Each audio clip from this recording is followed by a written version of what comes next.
So we found that the reporting season was quite strong in terms of corporate profits. So if you look at the US, corporate profits grew about 15% versus last year, which is a very strong result.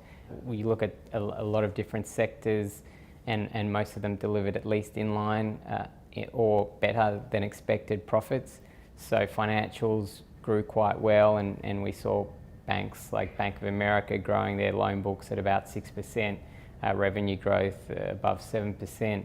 We saw technology companies like Alphabet, Apple growing very strongly, and we also saw quite a number of different sectors like healthcare or industrials doing reasonably well. So we overall we thought that the US momentum is very strong and very good. Similarly, in parts of Europe as well as Asia, we're seeing very strong growth. So we own a number of companies in Asia, so businesses like Autohome delivered over 23% revenue growth and 35% profit growth. We own businesses in Europe like Deutsche Börse and Royal Philips, and both those businesses did very well in their respective industries. So we're seeing a global economy that's growing very, very nicely, and corporates are benefiting from that. There are a few surprises out of the stocks that we own. So Delphi announced that they were going to look to split the business. They reported quite a strong result, and they're doing quite well in terms of providing components for autonomous driving vehicles.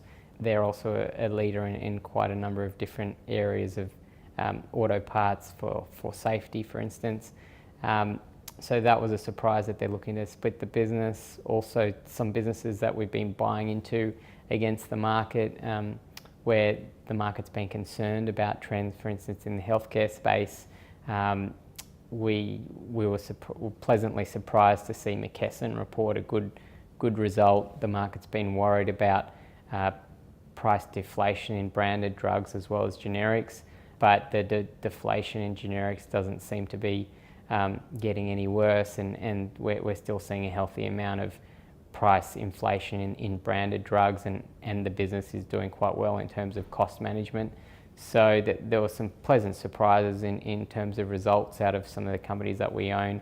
But overall, in terms of the corporate reporting season, I think we did generally see what was expected, in that certain sectors like traditional bricks and mortar retailers doing it quite tough, whereas other sectors that have tailwinds like technology or for instance the housing market in the US doing quite well.